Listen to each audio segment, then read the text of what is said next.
Welcome back to the OIS podcast. This week, we take a look back on the illustrious career of Jerry St. Peter. Jerry takes us through his 30 years in the space and shares what goes into building companies, how he has navigated numerous acquisitions, and shares lessons on the importance of surrounding yourself with complementary partners and colleagues. Let's listen in and learn more.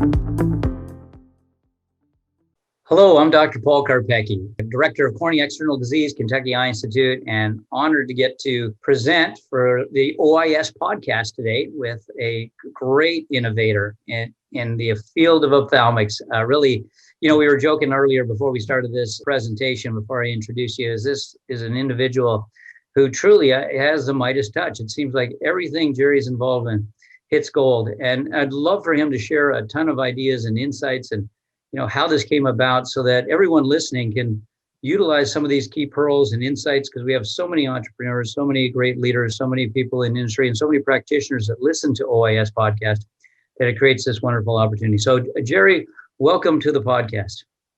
Thank you very much, Paul. It's great to be here. And I appreciate your introduction. And I'm going to make sure my family watches the introduction, because at home, I definitely don't get those type of accolades. So I appreciate it. It's true. You're never profited in your own city or home. It's a pleasure to be here.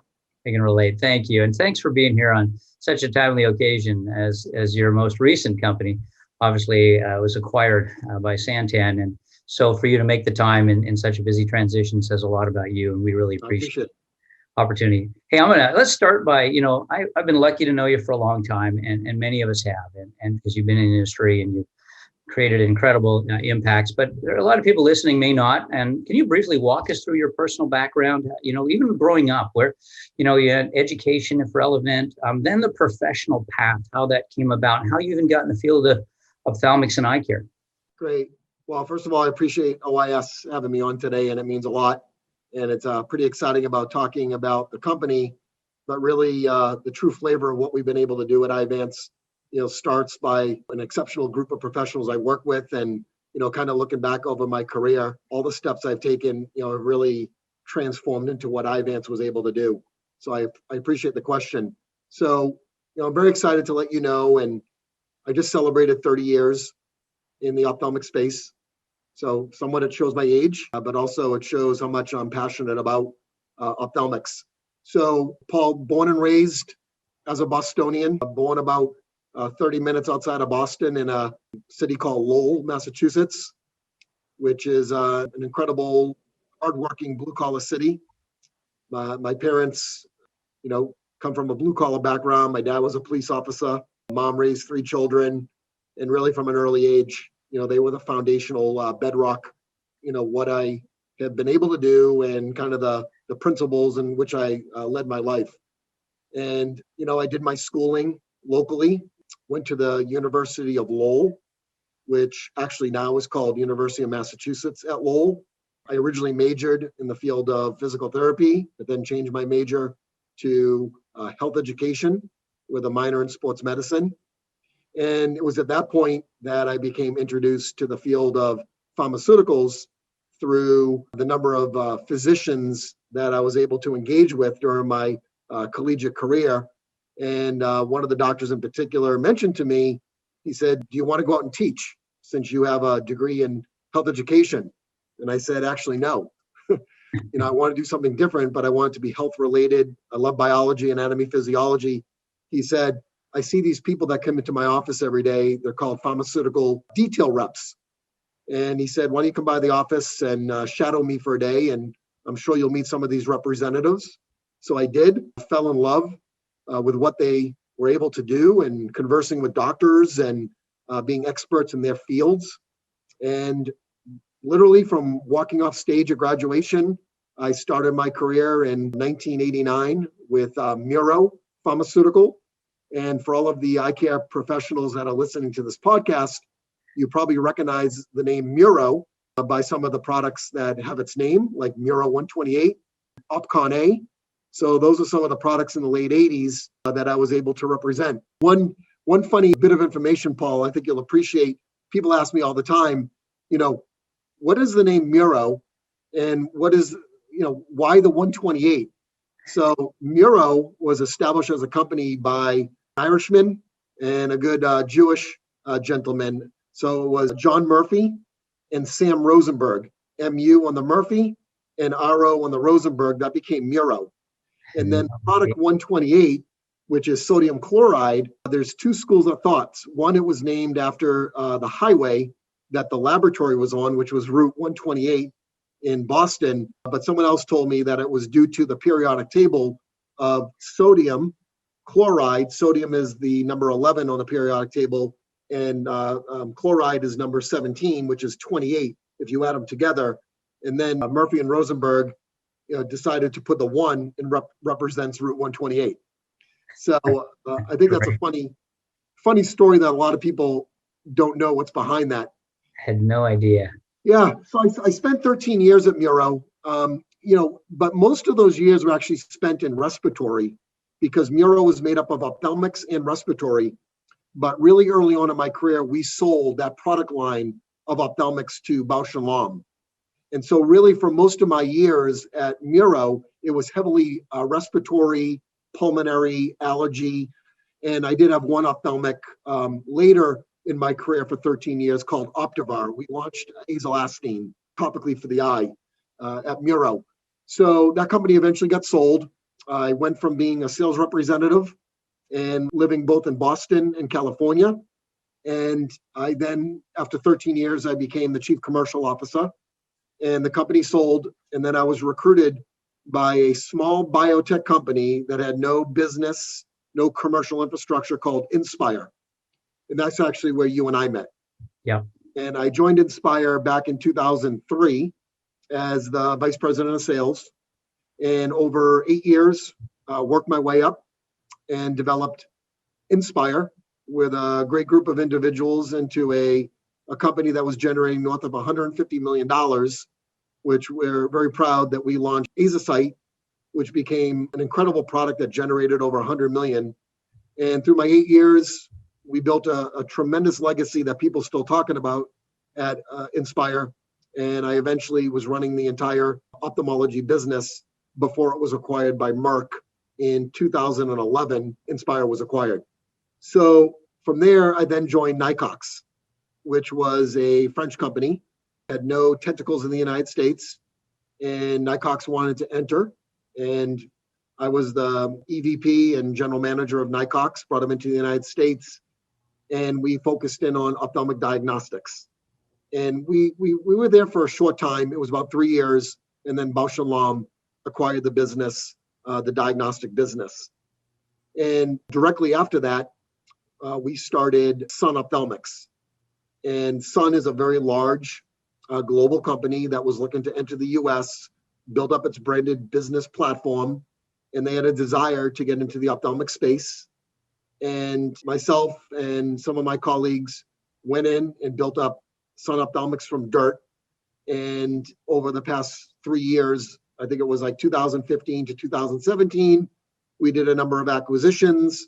We acquired Inside Vision. We launched Bromsite, which became a tremendous non-steroidal. Jason Warner, my co-founder, led the deal to acquire Sequa, which is the cyclosporin product, which was recently launched and doing very well. So we brought a lot of value. But then, Paul, it really came to Jason and I in particular have been very close colleagues for a number of years. This is now our fourth company. And many nights in a Marriott, sitting at the bar, thinking about what we want to do, we devised a strategy and a plan that we wanted to go out on our own. And what we've done for all these other companies, we wanted to do for ourselves. And we got private equity backed by an amazing private equity firm called Avigo Healthcare Capital. Great private equity firm. Backed Jason and I. We started Eyevance, and we developed a strategy building this company on two distinct platforms. One, impactful products. We wanted to bring in revenue generating assets that were throwing off revenue so we could build a business. But we also wanted to bring in products that we could put into our pipeline and create a research and development arm. And so this two-prong approach really made Eyevance a unique proposition as we wanted to come in and we wanted to own the ocular surface, because so many other companies have gotten away from the ocular surface, the anterior segment, with the exception of dry eye disease. But everything else, all these other companies have walked away. And so currently at Eyevance, when we started, I was the co-founder and CEO and director, and it's been nothing but joy ever since. So that takes you over 30 years of my career. That was really well summed up and lots of incredible insights. And of course, Eyevance was, how many years were you there? Because it seems so quick from about the time you started, kind of got, and all of a sudden there's an announcement here of a merger and acquisition already. Yeah, so we started, we established the company in September 2017, and we were acquired by Santen in September of 2020.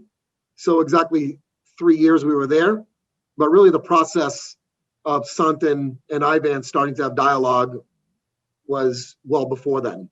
Yeah. So it's just an incredible venture at Eyevance, and I could not be more proud of what we've been able to do at the organization. Really amazing. And what amazes me too, without giving away your trade secrets, but how do you acquire so many products in such a short time? People come out and say, well, there's limited availability of things out there, and we're going through FDA process that can take a long time. And dry eye, as you mentioned earlier, we've had, only 2 categories of approval really thus far out of at least 20 plus that have tried. So people feel like there's certainly a scarcity, and yet how many? You just had 5 products, or some in the R&D make even greater. How do you do that? So 2 words: Jason Warner. Gotcha. And Jason doesn't get his just due a lot, just because as our personalities are very unique. I call him the wizard behind the curtain. And Jason is an incredible encyclopedia of all the marketed assets in ophthalmics and all the development stage. And he's a brilliant professional and somebody that not only is a dear colleague and co-founder, but a dear friend. And I just think he's been invaluable to my success in the company. And we were able to collectively do 7 deals in the first 24 months that produced 10 either marketed assets or development stage assets. 7 deals in 2 years. And to give you a barometer of what's typical, most companies do 1 deal every 3 years. So we did 7. And we put together an incredible platform of products, marketed 5 of them, generating revenue, and the other 5 are either in research and development at different phases, but most of them are late stage. Really phenomenal. And so a few lessons amongst that, besides surrounding yourself with incredible people like Werner and other. I mean, really, what's great about you guys is how your personalities complement each other too. Yeah, that's a really good lesson. Were there any other lessons you learned along the way that led to this kind of success? Yeah, Paul, and you're right. The best thing about Jason and I is we're very different, and we bring different skill sets, and we're kind of yin and yang. And the beautiful thing is we have these arguments, we have these discussions, we challenge each other. But essentially, as CEO, that's what I want in my executive team. And that's why I'm very blessed. I went out and got Wes Brazel, and Wes. Yes. He's probably one of the most accomplished CFOs. He's brilliant, both operationally and business development. That's been a blessing to me. So he's my CFO. I went out and got Dr. Mark Josic, who is an incredible mind in research and development and medical affairs, but also he understands the commercial side of the business. And then really to complete the puzzle, I went out and got Julie Speed, who is probably one of the highest, rated chief commercial officers in the business. And the strength of that team is absolutely the core of assisting and driving that success, because it takes a leadership team to influence, drive, motivate, and inspire the entire conglomerate of Eyevance. And so that's really where it all starts. That's the epicenter. And if I get it right there, you have heavily increased your probability of success, that those tentacles of success are going to bring in more people that are really going to be the foundational DNA of this organization. Makes sense. Really a really incredible example. And it's true. You look back now and say, you got the best players on the team. I mean, it's just like a great hockey team that has all stars. You got a pretty good chance of winning some games. Yeah, So and one thing, Paul, I'll add is, and I've used this a lot, and people have asked me about building companies. I could care less what the name of the company is. I could care less what shingle that you hang from a doorway. That doesn't mean anything to me. It means the people you run with. Okay? It's the people you run with, the people you trust, you respect, and you go to battle with. And it's the same way in business as it is with my relationships with ophthalmologists and optometrists. You know, I pride myself on the people I run with within the specialty. That's why I love it. That's why I love working with you, because of how genuine you are and how honest you are, and you speak the truth. And that goes for many people that I'm associated with. It's about the people, not the shingle you hang. It's about the people. that's impressive. I think it's true. We get hung up so much on the product, the shingle, the technology, and yet even if you had all of those that were perfect, you didn't have the right people, they're probably not going to be that successful. That, that's really great insights. I think anybody who is building a company, who is building a practice, anything that they're, really start surrounding themselves with the best people, and you're going to do fine. I think people worry, well, the best people might cost more, or they may not see it, but you also had people who really, understood, I guess, the mission of what this company was going to do. And we're talking about Eyevance now. You could also apply it to Inspire, your entrepreneurial, all these companies, but that could see the bigger picture for where this is going. Do you interview looking for that? You just knew it from relationships like you've had with Jason and Julie and Wes and all the others, Mark? Or is there something in particular you try to find to identify that person? It's a good question. There's a lot of things in life and a lot of things of a person's makeup that you cannot teach. There's things that are just innate, and there's things that are ingrained in somebody's fabric. And that's somebody that I have to trust somebody. If I can't trust them, the relationship's going nowhere. Number two, the work ethic that's filled with integrity. And it's a work ethic that's really filled with the attitude that I can get it done. I will get it done. And the third thing is passion. Okay. I can't teach somebody passion. Either you have it or you don't. You have a decision to make every single day. When that alarm goes off, do you hit snooze and go back to bed? Or do you put both feet in the ground and go out and say, I'm going to get it done. I'm going to succeed come hell or high water. And those are things that you cannot teach. Okay. And that's the thing I look at everybody, and especially my commercial group, my sales representatives. I can take raw talent. I can take someone that, graduated college, that walked across stage, that worked jobs throughout their collegiate career, that did more on the weekends working, hustling, trying to get things done, but don't know anything about ophthalmology or optometry. I can teach that. But if they come to the game with all those intangibles, then I've hit a home run. Those are the things that I look for in anybody. Great. I love that. You mentioned, with Santen, that although the deal just happened in September, you'd been talking to them and over time. How, for people who have companies who are kind of in some development stage and maybe they are looking for this, do you look for that? Do you just put your nose to the grindstone and know that people are going to come to you? Is it because of relationships you've had in the past that you've built up through networking, and how did you do that so well? What led to kind of the discussion with Santen? Yeah, it's a very good question. Well, first of all, when you start a company that is backed by private equity, and this is a factual statement, when you're backed by private equity, at some point you have to realize there's going to be an exit. Okay, and you know that, I know that. Big companies that are looking to acquire you know that when you're backed by private equity. That's number one. Number two, anytime you start a company and you're looking for investors, the first thing you're going to be asked by investors is, what's your plan, what's your strategy, and what's your exit strategy, and who's going to buy you? That's what every investor asks me. Who is going to buy you eventually? And so when Jason and I started the company, we had to answer those questions. And this is an honest statement, we truthfully believed that if we executed on the strategy that we set out to do, we believed that we would be the perfect partner, the perfect collaborator, the perfect acquisition target by Santen. That was the number one company we believed that would have interest in us, because they were a large multinational that was doing, north of $2 billion in sales annually, but but had no commercial infrastructure, no business infrastructure in the United States. So we believed that if we executed on strategy, put our nose to the grindstone, we didn't focus on the exit at all. We never focused on the exit. We focused on getting our work done, fulfilling our strategy, and working as hard as we ever have to create an amazing company that we wanted people to look at us and say, we want Eyevance. We love Eyevance. Oh my God, look what Eyevance has done. The people at Eyevance are great. That's what we wanted. And if we did that, then everything else is gravy. Everything else will happen. And that's what we did.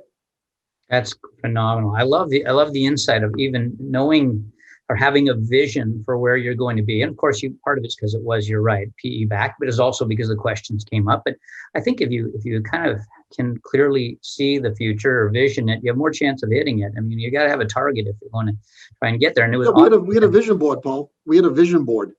Love it. Yeah. And let me tell you something. A lot of punches to the gut along the way, a lot of nervous nights, stress beyond belief. So, it's not all roses, as you know, but man, it toughened me up. It toughened me up. Love the vision board. Is the vision board more just the executive team is kind of part of that? Or how far down does that vision board get shared? Who contributes? I really do believe there's something to that because you have something you can tangibly feel and see for the future.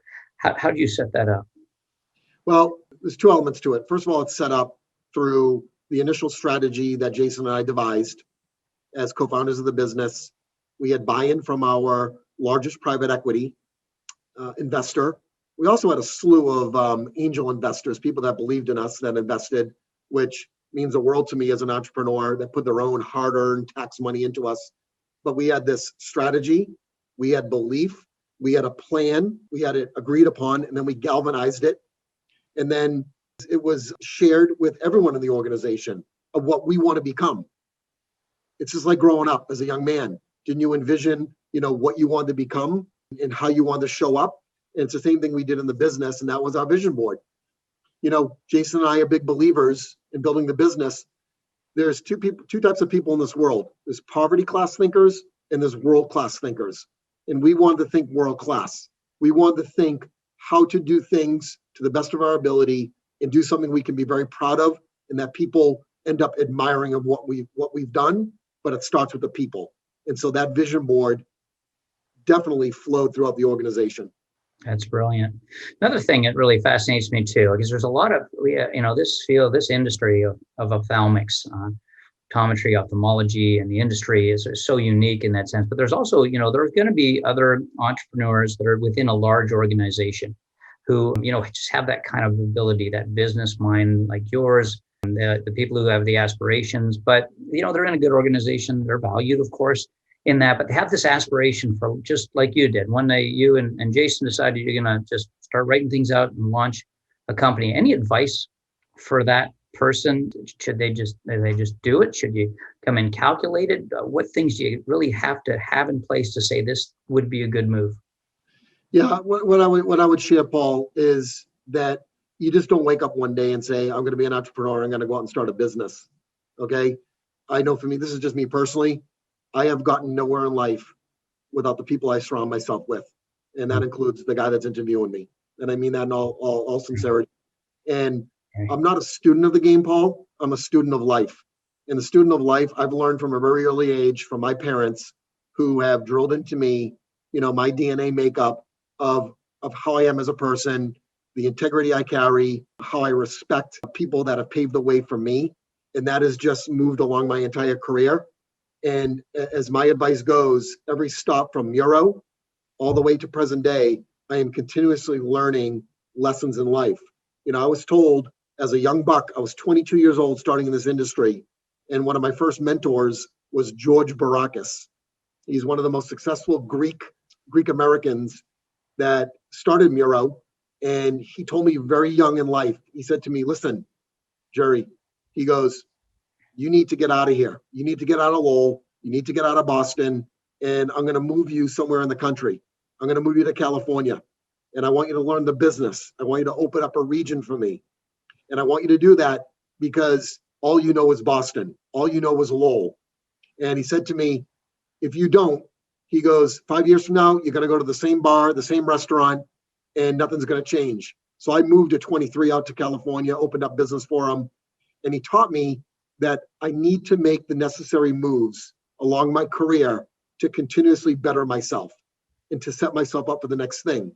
And so what I tell all people in their careers, even people young, I tell them, you got to move, you got to shake things up, you got to try different things, you got to fall on your face, don't get caught into one pathway, branch off and learn different things.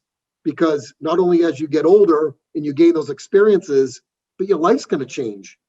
And it's just human nature. You're going to want more. You're going to want variety. And for me personally, everything I've learned in life along the way got me to the point that I surrounded myself with the right people. I listened to the right people. I really fed off mentors and I listened. And then I put that all into action in being an entrepreneur. And I was at that point where I was willing to take the risk and lay it all on the line. And honestly, Paul, I would not let myself fail. Yeah. That's the mindset.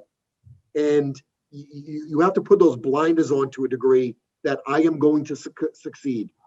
So it's lessons in life along the way and knowing that I don't know everything. And I'm okay saying that. That's awesome. You could see, and if I had this interview before you started the company, you would know this was going to be successful at every stage. I mean, just those insights, the team, the way that you're, just such great leadership and very selfless leadership, which I think is so key to having a team kind of rally around you the way that you've done, and all of us. And now, probably valuable to kind of understand now this merger for Eyevance. You've got some of the best products in every class. You've been able to acquire and build up. You've had great momentum. I mean, every product you have, I use. Clinic, we all do. What does the portfolio look like now within Santen? For those who've worked with Eyevance a lot, is prescribed a lot of the medications. What does this mean now as part of Santen? What happens on the R&D components? What should we expect going forward? Yeah, very good question. So I think one of the attractions of Santen acquiring Eyevance was, if you kind of frame it up, you got this large strategic ophthalmic company. They're based in Japan. They're in 60, they have their products in over 60 countries. They have a direct presence in over 45 countries. But the United States market, which is the largest in the world, is untapped. So you think about it, to do $2 billion and not be in the US is significant. Yes. And so one of the attractions of Eyevance was that we are a fully integrated company. We have a deep portfolio of marketed assets, 5 of them, and we have development stage assets. And what they saw was that Eyevance was solely dedicated to the ocular surface anterior segment. When you look at Flarex, that was a product that we acquired from Novartis, which is fluoromethanol acetate, which has the most broad label of any corticosteroid that's currently promoted. It has the most broad label for ocular surface inflammation of the cornea and conjunctiva and the anterior segment. No one else has that. And so we saw Flarex as a beachhead moment for Eyevance because we know that there is significant need to treat inflammation on the ocular surface, specifically with a huge disease like dry eye disease, which is, Flarex is a perfect product to treat inflammation around that. So that was like our first entry, which created the company. Then we acquired Freshcoat, preservative-free, which you know very well, which is an amazing tear lubricant, which is a very unique formulation. And then about a year into the business, a year and a half in the business, we acquired Turbidex ST, which was just sitting there on the shelf at Novartis. And, Turbidex name alone is such an iconic name. I mean, that brand was doing over $300 million 10 years ago. If you monetize that name to today, it would be doing over $600 million. And the ST formulation, the sustained technology, which allowed it to reduce the dexamethasone to 50% of the original formulation, along with the technology of the xanthan gum, really provides us to build on the Turbidex name with the ST and really, go after, the treatment of blepharitis and meibomian gland disease. I'm thrilled about Turbidex ST. And then we launched Zerviate, which is the first new treatment for allergic conjunctivitis, for the itch, in over 10 years. And who doesn't suffer from allergies? And who doesn't suffer from itch associated with allergic conjunctivitis? And we have cetirizine in Zerviate, which is the most commonly known and used antihistamine globally, otherwise known as Zyrtec. And then finally, a product we don't promote too much, but it's the only one in the world that's FDA approved for fungal infections, is Natacin. And that's a product that we have globally, and it's a necessity. We're on the World Health Organization's list of essential medicines. So we have those 5 marketed assets on the ocular surface anterior segment. Now with Santen, looking at us as a good target, they have an incredible depth in glaucoma, retina, and some other areas of the eye.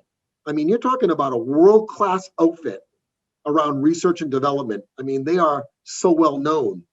And now Eyevance can come in, obviously as part of the family, and it gives them, an organization that are experts in ocular surface anterior segment, and then they have a deep R&D pipeline of glaucoma, retina, and other, and now you cover the whole spectrum of posterior, anterior, and glaucoma.